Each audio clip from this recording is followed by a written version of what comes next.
2차 방정식의 판별식. 두 번째, 2차 방정식의 근의 판별. 이 판별식의 첫 번째 용도가, 판별식의 첫 번째 용도가 이걸로 근을 판별하는 거예요. 근의 판별. 근의 판별. 근의 판별이라는 게 무슨 말이냐 하면 실근이냐 허근이냐 요걸 판별하는 걸 얘기하는 거예요. 또 중근이냐 이런 것들을 판별하는 겁니다. 물론 중근은 실근에 포함되는 거예요. 네, 실근에 포함되는 거고 허근은 중근이라는 게 없어요. 그렇습니다. 읽어볼까요? 개수가 실수인 2차 방정식. 이 실수란 말 굉장히 중요한 거예요. 아이가 섞여 있을 때는 실근, 허근 이런 거 판별식 쓰고 싶죠? 안 써요. 못 써요.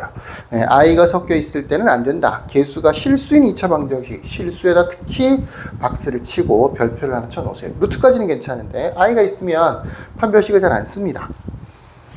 아이가 있으면 판별식을 사용하지 않는다고요. 네, 물론 아이가 있어도 중근이라고 되어 있을 때는 판별식은 이렇게 문제를 풀기는 해요. 그건 좀 이따 다시 한번 얘기할게요. 공식을 정리하면서. 판별식은 근을 판별하는 건데 근의 종류, 어떤 종류냐? 실근이냐 허근이냐?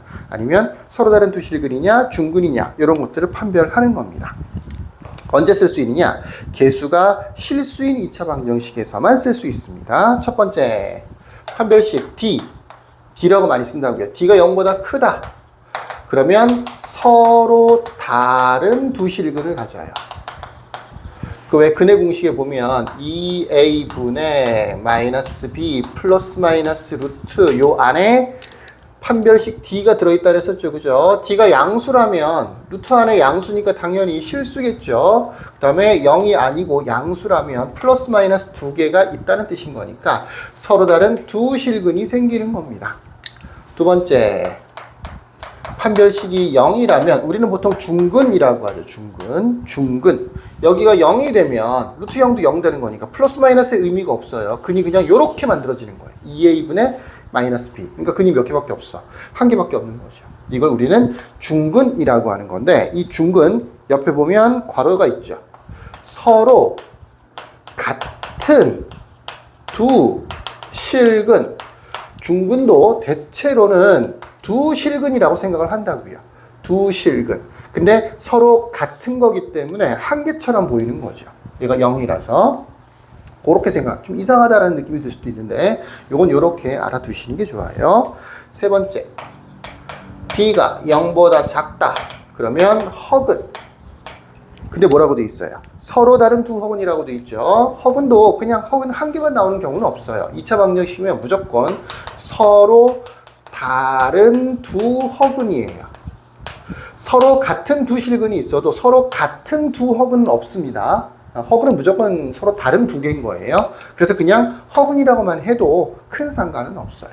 어쨌든 내가 두 개라는 걸 강조하고 있죠. 네, 판별식이 0보다 크면 서로 다른 두 실근.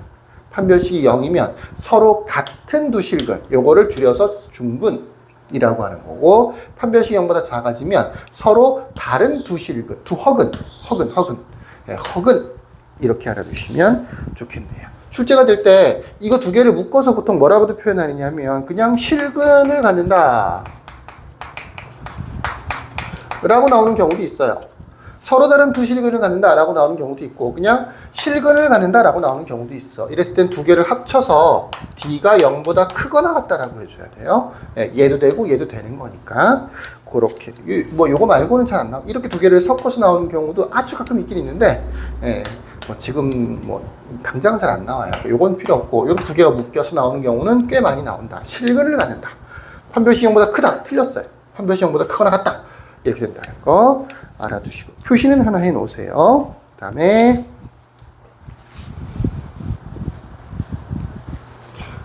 참고로 개수가 허수인 경우 허수 아이가 포함되어 있다는 얘기예요. 모든 개수가 다 허수라는 얘기는 아니고 아이가 하나라도 섞여 있으면 이렇게 되는 거죠. 요런 경우에 실근을 갖는다라고 하면 판별식으로 푸는 게 아니고, 실근을 갖는다라고 하면 판별식으로 풀어주는 게 아니고, 이렇게 ILS 정리를 한 다음에 요거는 0, 요거는 요렇게 해서 실근을 보통 구합니다. 근데 중근을 갖는다라고 하면 내가 계속해서 개수가 실수가 아니면 판별식 안 써요 라고 했지만, 중근을 갖는다라고 하면 이때는 판별식은 0 이렇게 해서 문제를 풀기도 해요. 이것도 가능합니다. 예, 개수가 허수인 경우, 허수를 포함하는 경우, 실근을 간다고 해서 무조건 판별식을 푸는 게 아니라고요. 자, 이 부분은 포함. I가 섞여 있다는 얘기예요. 예, 개수가 허수가 포함되어 있어. I가 섞여 있어. 그런 경우에는 실근을 간다는 문제를 풀 때 판별식으로 푸는 게 아니고 이렇게 문제를 푼다. 근데 I가 섞여 있어도 중근을 갖는다라고 하면 판별식은 0이라고 해도 정답이 나온다 정도로 이해하시면 되겠습니다. 자, 기본 공식 잘 외워두시고요. 요거는 개수가 어떨 때?